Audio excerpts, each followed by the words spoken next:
Jessore engineers institute Bangladesh IB দেশব্যাপী বৃক্ষরোপণ কর্মসূচির অংশ হিসেবে আজ সকাল 11টায় যশোর কেন্দ্রে বৃক্ষরোপণ কর্মসূচি পালন করে। যশোর আইবি কেন্দ্রের চেয়ারম্যান মোস্তাফিজুর রহমান বৃক্ষরোপণ কর্মসূচি উদ্বোধন করেন।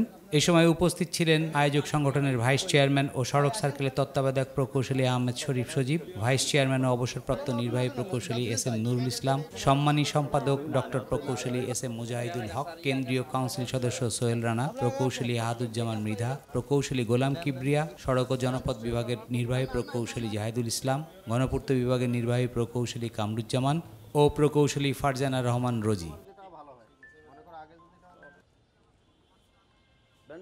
ডেস্ক রিপোর্ট, দৈনিক কল্যাণ।